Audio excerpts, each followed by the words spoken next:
Қош келдіңіз Манаржан. Қалыңыз қалай, жақсысыз ба? Қош көрдік. Өздеріңіз қалайсыздар, жақсымыз? Бізде бәрі жақсы.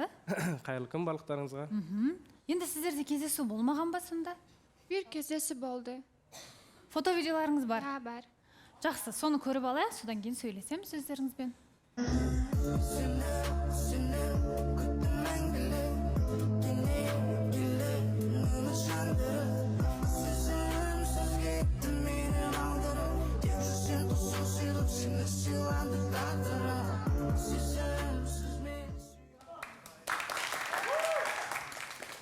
Бұл қашан болған кездесу? Bir апта болды. Суббота күні кездескенбіз. 1 саат күттім. Манаржанды, кездесуге барып қайтқанымыз бар. Андан соң маған тек қана мен жазамын. Қалайсыз, барсыз бе деп. Ауырдым деп айтты, вторник күні. Болды, жазған жоқ. Манаржан, мұны қалай түсінеміз? Қыз өзім жаздым деп жатыр. Жалпы мынадай болды. Суббота күні кездестік. Кездесу жақсы өтті, бірақ соңғы жақтары мүлдем ұнаған жоқ маған. Неге? Себебі қыздан көңілім қалды десем де болады, бір сөзбен айтқанда. Неге? Себебі мүмкін үміткерлерге деген сыйластығы жоқ па екен, или мен дұрыс істемедім ба, түсінбедім өзім. Жалпы біздер жаңағы көріп отқандай жаңағыдай атып болып барлығына шықтық, қызық болды, ол жақта атмосфера бөлек болды, көңілді шықтық, тамақтану үстінде келеңсіз жағдайлар болды просто. Қандай? Оны бұл жерде өзі де біледі, бұл жерде отқан қатысушылардың біреуі де біледі деп ойлаймын. Біреуі біледі? Мен айтып кетсем болады ма? Мен Reels тартайын деп, Эрнарға чалған болдым, маған мобилографтың номерін бер деп. Мен кездесуде отырғанда Манаржанмен маған Эрнар звондады, мобилографты сөйлесіп қойды, выходной күндері тартсаң болады деп. Манаржан ренжіді, саған не үшін Эрнар звондап жатыр деп. Тек қана ол болды. Манаржан, осы жағдай жайлы айтып тұрсыз ба, әлде басқа нәрсе? Жалпы, менің мысалға осы жерде отқан кезде білмеймін, Ернар мен Перизаттың бір араласқанын болмаса, бір-бірін жақтағанын көрмеппін да. Бірақ жеке өмірде досым дейді, қатты араласам осылардың ішіндегі деп солай айтады. Енді дос болғанның өзінде сағат кешкі 9-10-дардың кезінде дос балдар, жалпы өздеріңізге сұрақ қойын, дос балдары қыздарға осы жерде отқан қатысушыларға звондап, немесе WhatsApp желісінде көп отырып, жаңағыдай. Мысалға менде мынандай болды да, мен әкелдім кездесуде отырып, барлығы күшті болып отыр да. Мынандай жағдай болады. Ернар звондайды, қасында үміткермен отырым, кейін звондайым дегенде қылдады да, телефонды басады. Мен уборныйға шығам, қайта келем, WhatsApp-тан шықпайды. WhatsApp желісінен шықпайды. Мен келген кезде WhatsApp-тан бірден шығып кетеді да, Insta желісіне кіріп кетеді. Сонымен басқа темаға ауыстырып отырады қыз. Мен маған как-то обидно, мен қыз баласын әкеліп, мен жаңағыдай бір қадамын жасап, жаңағыдай келістіріп отырмын да, ал қыздан ондай ответ жоқ та. Сөзіңізді бөлейін енді, менің қазір таңғалып отырғаным, мен бұл кісілердің араласқанын көрмеппін. Бірақ Ернар мен Перизатты не байланыстырады? Сіз күдіктенетіндей дүние бар ма, жоқ па? Сұрап білеміз, бізде жарнамадан кейін.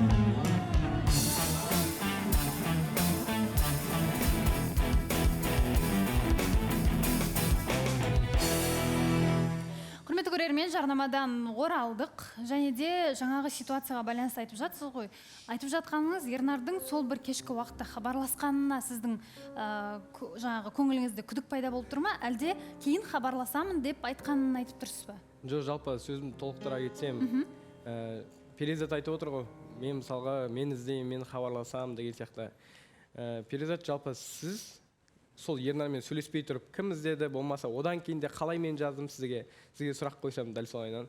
Сіз маған андай іздеп, болмаса қалайсың деген жоқсыз. Просто так сұрадыңыз, қақтасыз, не істеватсыз? Мен өзіне ответ қайтарып, қайдасыз, болмаса кездесейік деген ниетпен жаздым.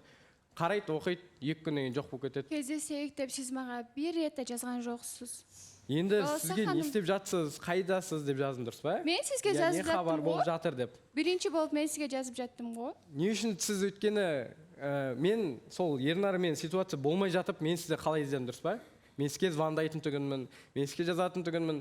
И содан кейін сіз андай болып қалды да, и сізде андай ғой, не істемей жатып, қалай айтсам екен, хабарласпайды, дым қылмайды да, бірақ сол нәрседен кейін қыз өзгеріп кетеді, типа жұбату үшін ба, мен қазір сізге хабарласам жеткеннен кейін деген сияқты ше. Мен қазір хабарласам, барғаннан кейін хабарласам дейді да, мақұл деймін, жарайды деп үндемей қоя салам да, үйге жетем. Үйге жеткеннен хабарласады. Манаржан не істеп жатсыз, жеттіңіз ба? Мен де соткымда зарядка аз, мен свет өшіп қалды, типа зарядка менде 2% дейді да, қойып тастайды болды. Мен сол типа ойладым, мен енді Ернармен ситуация болғаннан кейін, типа соны жабу мақсатында сондай нәрсе айтып отыр деп. Балауса ханым, дағын бір ситуация болып кетті, айтсам болады.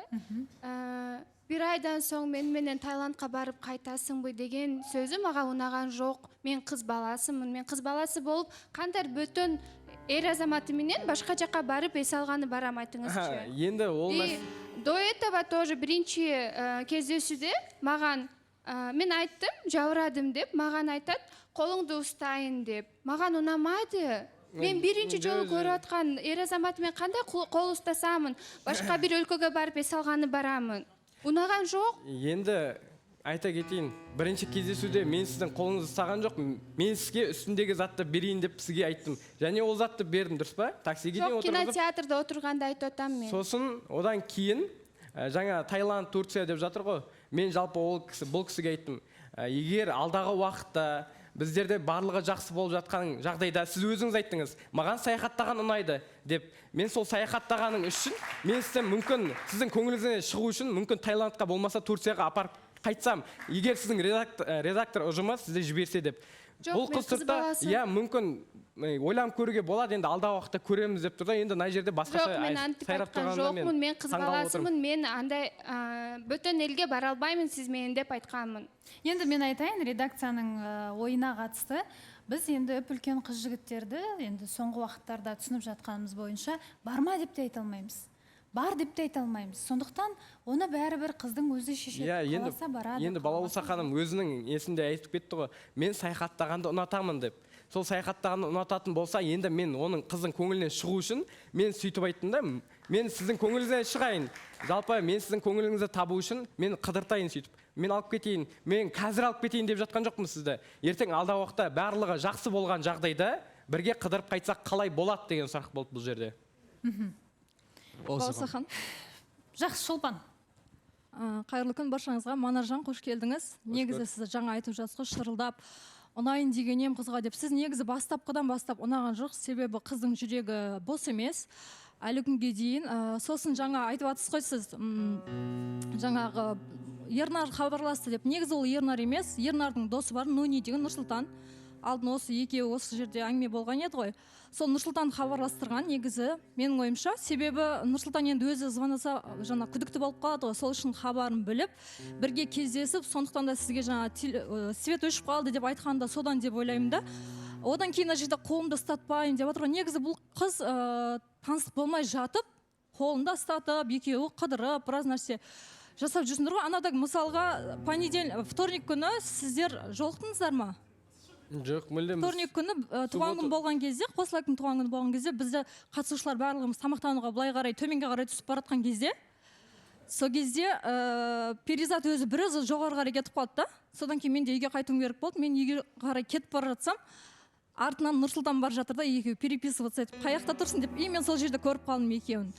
Менің ойымша бұл екеуі сыртта біраз нәрсе білдіріп жүр. Тағы бір нәрсе көрдім, бірақ оны айта алмаймын.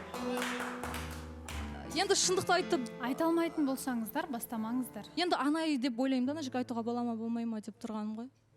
Сіз қазір енді егер де өзіңіздің ойыңызда күдіктенсеңіз, онда ол туралы мүлдем айтпау керек еді. Енді екеуі жақын қарым-қатынаста жүр ғой, соны айтайын дегем ғой. Енді қазір жақын қарым-қатынаста жүр деп айттыңыз, иә? Манаржан не ойлайды, көрермен не ойлайды? Сіздің ойыңыздағы жақын қарым-қатынас дегенді қалай түсінеді? Кім құшақтасып жүр қыз бен жігіт ретінде? Демек, Нұрсұлтан мен Перизат екеуі құшақтасып сыртта сөйлесіп жұп секілді болып жүр, солай ғой? Иә, солай көрініп жүр. Перизат. Барлығымыз көріп жүрміз оны негізі. Солай ма? Жоқ. Балауса ханым, сіз Шолпанды білесіз ғой. Ал маған тек қана жаман сөз сөйледі, и все. Бәрі көріп жатыр. Біз Нұрсұлтанмен тек қана барлық қатысушылармен қандай сөйлесем, ошондай сөйлешем. Например, Ернар менен да мен жақсы сөйлесем, Бекзат менен жақсы сөйлесем, тек қана, и все. Шолпанға енді сенбеңіз, ол бәрібір де маған ашулы ғой деп тұрсыз ғой. Басқа кім көрді Мен бір осындай сұрақ қарым-қатынаста? қойып кетсем болады Айжан ба, кім? Манаржан айта қойыңыз. Мен айта қойыншы бір сұрақ. Жалпы сіздерге барлықтарыңызға бірдей сұрақ та, қатысушыларға да, жігіт қыздарға да. Сіздер жалпы бұл жерге отырған себептеріңіз қандай, дос іздеу мақсатында ма, әлде бір контент түсіру мақсатында келіп отырсыздар ма? Осы орайда айтып кетейінші балаусаған. Контент түсіру деп сіз айтпаңызшы. Каждый раз при встрече сіле айтасың ғой, давай тикток снимать етелі, давай стримге кірелі Сізге деп. қараңыз, сіз маған жаңа ғана айтып жатсыз ғой. Мен мобилограф туралы сөйлестім, былай сөйлестім деп. Ернар айтшы. Неге сіз? Сен маған не үшін Жоқ, жауап? енді қараңыз, неге сіз ол кісілермен түсіресіз, неге менімен түсірмейсіз? Мысалға бір сұрақ. Өйткені қазіргі таңда ол мен емес, қазіргі таңда менімен сіз сөйлесіп жүрсіз ғой, дұрыс па? Сондықтан ол жерде ондай қатысы керек емес, адамдармен түсірудің де қажет жоқ. Өйткені сіз үміткерге деген сыйластығыңыз көрсетіп жатқан Я жоқсыз. балаусаған осы орайда айта кетейін. Қазір Нұржан сөйлейсіз иә, бірақ Ернар нақты сол хабарласқаныңызға Енді байланысты. ассалаумағалейкум, Манаржан, қош келдіңіз. Мәселен. Негізі алдында бұл жігітті негізі сәл бүйтіп мұңын түсініп, ішіндегі жан жарасын түсініп отқан адамдардың бірі мен едім, бірақ сен қазір бекерден бекер екеумізді типа жаман ойға салып жатсың да, екеуің сөйлесетін сияқтысыңдар деген сияқты. Ондай нәрсе емес бауыр. Мен просто Перизатпен шынымен кейде эфир кезінде былай да сөйлесіп қалатынымыз бар. Шынайы дос ретінде сен оған кәміл сенсең болады, мен сенің еркекше қолыңнан да аламын. Мен оған ешқандай сезім испытывать етіп, менде ондай осы уақытқа дейін болмаған да и болмайды да бауырым. Сол уақытта мен Нуриман деген інім бар, Баусағаным. Біз енді менімен бірге жанымда жүреді, тойға шығады, видео түсіреді, ол камера алды да, проф камера алды. Содан кейін ол өзіне де фэшн видео түсіру керек, қыз балалардың. Сосын как раз Перизат айтып қалған, бізге контент жасау керек еді, Нуриманнан сұрап бере аласың ба или номерін бере аласың ба деген сияқты. И мен айттым, Нурика қыз жазған екен, оқымаған ба сондай болды. Мен обратно Нуриманның өзіне звондадым. Інім осы демалыс күндері бізде той жоқ, сол күні Перизатты түсіріп берсең қалай болады, ақысы қалай болады деген сияқты сұрап бердім. Аға осындай деп айтты, мен Перизаттың өзіне звондағаным бар. Бірақ ол кезде білем, үміткермен отырдым, сәл ыңғайсыз болып қалады шығар деді. Все хорошо, онда жақсы дедім, қоя салған. Демек Манаржан сізден күдіктенбесе болады. Менен күдіктенбесең болады бауырым, мен саған. Жоқ, енді бауырым, бір айта қарастырыңызшы кетейінші, былай. Манаржан қазір сөзіңізді бөлейін. Жаңа Шолпан айтып қалды, иә? Сізді пайдаланып, яғни сіздің телефоныңыз арқылы негізі хабарластырып тұрған. Мен олай Балауса ханым, арада мост болмаймын мен. Мен айтамын, Нұрсұлтан звондайтын болсаң звонда, басың шауып алса да өзің еркек басыңмен көтеруің керексің деп. Мен оны кішкентай бала ұқсап орталарына түсіп, давай мен звондап берейін или бүйтіп тілдестіріп берейін деп Жоқ, ол жүрген. сізден өтінуі мүмкін ғой. Жоқ, Балауса ханым, мен олай жасаған жоқпын. Олай болған жоқ. Менің бетім ашық, любой жерден мен өзімді ақтап аламын. Во всяком.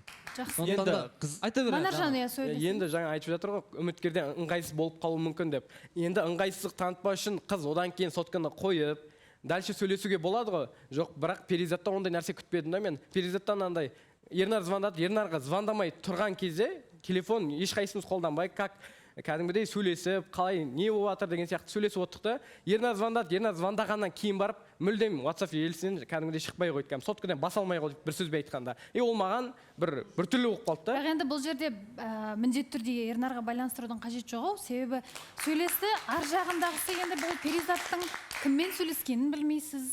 Перизаттың кінәсі деп ойлаймын ары қарай. Біз кешке эфирдеміз ғой. Эфирден соң мен ата-енеммен сөйлесуім керек та, ата-енем жазды, қайсыл жақта жүресің, все хорошо у тебя дегендей. Сол Ернар хабарласқаннан кейін. Иә. Сол кезде сіз жауап бердіңіз. Сіз неге онда одан кейін жаңағыдай солай маған ата-анам деп не істеген жоқ? Одан кейін Ернар екеуің сөйлесесіңдер ма деген кезде, жоқ, біз екеуміз доспыз ғой, бірақ ертеңгі алдағы уақытта бұл эфирде айтылып кетпесін бұл әңгіме деген сияқты қылып алдын ала сақтану мақсатында айтты да. Мен не үшін үйтіп айтты деп мен өзім сұрақ қойдым. Мүмкін уже менде неше түрлі ой болды да, мүмкін Ернар екеуі сөйлесіп жүрген шығар, мүмкін екеуі кездесіп жүрген шығар, мүмкін жаңағыдай ана кісі айтып өтті ғой, свет өшіп қалды, мүмкін светті өшіп типа маған осылай свет өшіп қалды деген сияқты мүмкін баласынып болмаса Ернармен шығып кетуі де мүмкін да, мен оны не істеп жатқанын білмеймін ғой. Түсінікті, сіз себебі сөйлескеннен кейін еш нәрсе түсіндіріліп айтылған жоқ. Содан кейін сіз ойладыңыз ары қарай Ернармен сөйлесіп отырған шығар. Одан кейін уже хабарласу мүлдем болған. Маған айтып жатыр, жаңағы эфирде айтпай ақ қоярсың дегенге келтірді деп отыр дейсіз. Перизат. Балауса ханым, из муравья слона делает. Ошон үчүн мен айттым, Эрнар менен сүйлөшкөнүм айтпай эле коюңуз, потому что бул мобилограф менен сүйлөшкөнүм үчүн мен Эрнар мага звондады и все. Аны эми эфирде айтканым, мне кажется, не стоит, да? Свет реально менин үйдүн Перизат, саат 11-де үйгө келсем, свет өчүп калыптыр. Телефонда тек гана 1%. Эшикке чыгып, магазинге барып, жарым саат зарядка коюп, потом үйгө кайтканым бар. айдалада турасың ба деймін да, ол қаланың ішіндесің ғой сен, любой жерге зарядка қойсай. Тоқта, Перизат, қара. Мен айтып алайын. Бұл жерде үміткердің 100% зреніші, 100% күдігі дұрыс. Не деп ойлау керек? Сендер досым дей сағасындар да, ары қарай ештеңе айтпағасындар, сен WhatsApp'та сөйлесіп отырғаннан кейін, бұл жігіт не деп ойлау керек ары қарай өздеріңше? Перизат, саған нақты айтайыншы, сен бұл жобаға дос іздеп келдің ба негізі? Сен келдің да, алдында да тек үміткерден мін іздеп отырасың да, Перизат, сен. Сен нақты айт, мына жігіт ұнайды, болмаса мына жігіт ұнайды, маған үміткер кіргізбей ақ қойыңыздар деп айт. Келген үміткерлердің бар, үміт ақталмай қала береді мына жерде. Сен мобилограф іздеп сұрадың дейсің. Неге осы жігіттен сұрамайсың? Осы жігіт қой жаныңда жүрген. Осы жігітті айтып жатыр екен саған контент түсірейік деп. Контент түсіретін адамда мобилограф болады ода таныстары. Неге осы жігіттен сұрамайсың? Осы жігіт мүмкін саған көмектесіп, араларың мүмкін жақсы болып кететін еді сол кезде. Балаусахан. Мен мына жерде бір бұғыма таныстықты көріп жатырмын. Және де айтқым келетіні, Манаржанға сіз бір ренжіп отырған кішкентай бала сияқты көрініп отырсыз. Мысалға Перизатқа Ернар звондауы мүмкін, Бекзат звондауы мүмкін. Сіз мына жерде іс-әрекет жасау керек едіңіз, Перизатты өзіңізге баурап алуға, ол таңғалдыруға, мысалға сіз ренжіп отырсыз, шыққан жоқ деп. Және де контент үшін келдім дейсіз. Сіз ғой бірінші кездесуде Перизатқа айтқан, стримға кірейік деп. Қарасан өмірі стримда отырады. Енді сізге айтайын, жалпы контент үшін келдің деп жатсың, ондай мүлдем ондай емес. Жалпы кішкентай бала, бұл жерде кішкентай бала емес, бұл жерде любой жігітте болады ондай нәрсе. Мысалға күдік болады. Одан кейін қалай мен онымен сөйлесем. Қандай күдік? Енді түн жарында деген сағат 10-ның кезінде қандай да бір бала звондайды да, одан кейін ол кісімен сөйлеседі. Ол кісімен сөйлескеннен кейін, одан кейін мүлдем соткадан бас алмай қалады. Менде андай неше түрлі күдік болады да, одан кейін менде бұл кісіге деген көңілім суып кетеді, бір сөзбен айтқанда. Мен бұл сұрадыңыз ба? Сол кезде. Иә, мен сұрадым. Мен басында үндеген жоқпын. Бір нәрсе болып қалды ма, неге, не болды деген сияқты. Мен басында үндеген жоқпын. Тыңда, қарап, бетіне қарап отыра бердім. Одан кейін шыққаннан кейін өзі де көрді. Басында настроением жақсы болғандығын. Одан кейін қалай сол нәрсе болды, одан кейін мен настроением мүлдем түсіп кетті да. Енді до конца айтып болайын. Одан кейін сізден сұраған кезде, Перизат ханым, кім деген кезде Ернар дедіңіз. Бұл жерде мобилограф туралы ешқандай әңгіме болған жоқ біздің ортамызда. Сіз Ернар менің досым. Ернар менің досым, біз екеуміз араласып тұрамыз дедім. Сосын мен айттым, сіздерде сонда достық деген бола ма, или үміткерге сыйластықтарыңыз болмай ма деп күлді да қоя салды. Ринат. Балаусахан, саламатсыз ба? Манаржан, ассалаумағалейкум. Уағалейкум ассалам, қош көрдік. Балаусахан, мына жерде кімде Шолпанда, Нұржанды айтып отқаны бәрі шындық қой негізі. Ол жерде дейтін бір емес, екі емес, Перизат, сен уже чересчур кетіп баратсың бала қарай. Шамал түсшеш, қыз. Сен айтып отырсың, мойындамай өтсің, Шолпан айтқанда мойындамай өтсің. Бірақ күнде сені сыртқы кетіп барақанда күтіп алып кететін Нұрсұлтан. Сумкаңды алып кететін Нұрсұлтан. Тамақта таситын саған Нұрсұлтан. Күнде үйге бірге қайтасың. Ол өтірік емес, Балаусаханым. Бұған просто алдындағы не сабақ қолмаған. Міне Манаржан айтып отыр ғой, оны айтқанның бәрі дұрыс қой негізі. Нұржанды айтуы дұрыс. Мысалы, мобиль тауып берсең, тауып береді. Қолая балғадай бала. Просто сен өзің андай уже не істеп кеткенсің. Просто сені жақтайтын кім? Баяғы сені алып шығатын Ернар бар деп, тек Ернарға мықты үміт артып жүрсің. Қыз, шамал ойлан, бұл саған ойнайтын садик емес. Или үміткер саған келіп отқан садиктегі бала емес. Сіз қазір ғана айтып жатсыз ғой, күнде шығарып салады, күнде бірге тамақтанады дедіңіз ба? Дәл солай, Балаусаханым. Солай ма? Кім тағы көрді, кім біледі? Балаусаханым, бүкіл затын іштеді, бүкіл затын таситын Нұрсұлтан бұның. Әлі күнге дейін солай. Сіз де көрдіңіз ба? Балаусахан, мен осы жерде ше, Перизат сені вообще түсінбеймін, шын айтам. Лаура, сіз сұраққа жауап берсеңіз. Лаура, сіз көрдіңіз ба, көрмедіңіз ба? Менің шкафым Перизаттың шкафының қасында. Перизат всегда тұрады өзінің шкафының қасында. Ну не кеп шекесінен сүйеді. Мен шын айтайын, өз көзіммен көрдім оны. Перизат, мен сені ше түсіне алмаймын. Неге сол нәрсені ше просто айта салмасқа? Араларында не бар? Просто мен Лаура, сен көрдің бе, у тебя есть доказательства? Доказательства көрсет, потом сөйлеші. Сенен башқа дағын кім көрді? қыздар сабыр. Мен негізі шынымды айтайыншы, мен ондай түсіріп жүретін адамдардың қатарынан емеспін. Мен просто сені түсіне алмаймын. Неге олай жасайсың просто? Неге былай солай жүресің да, бірақ түк білмегенсіп жүресің, пожалуйста. Лаура, мен саған еще раз айтып отырмын, сенің доказательствоң бар бы? Перизат. Маған Нұрсұлтан келіп, ешқашан сүйген емес, қаяқтағы нәрсені алып айтып отырсың. Откуда ты был? Перизат, маған ше саған Шолпан көрген, Лаура көрген, Ринат көрген, тағы да біреулер көрген. Енді әрі қарай дәлел, тағы да қандай дәлел керек? Үш адамның өзінің көздері бар, барлығы қалай өтірік айтып отырады, сіз жалғыз шын айтып отырасыз. Мен түсіне алмадым сіздерді. Дәл қазір Нұрсұлтанның өзі жоқ, ойыңызды жинақтаңыз, нақты сіздердің араларыңызда не бар? Айтыңыз, таныстық жалғаса ма жоқ па, барлығын жарнамадан кейін бірге білеміз.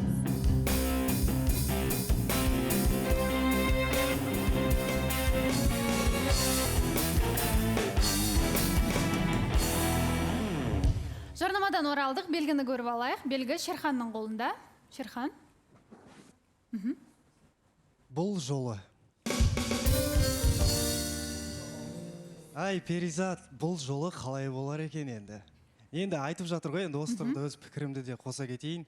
Жалпы айта шаршайды да екенсің, ескерте оған да уже тыңдайтын құлақ болса жақсы дегендей ғой. Перизат пен Нұрсұлтан туралы әлі қозғалып келе жатыр. Тіпті жобадан шығып, қайтадан кірсе де әлі қозғалып жатыр да, мен түсінбейтінім Перизаттың да анандай несі жоқ екен. Бастапқыда енді мен бұл қызды қолдадым, қолпаштадым, енді қойшы қыз баласы ғой, может быть алданған шығар, может быть енді сезімге ерік берген шығар деген сияқты.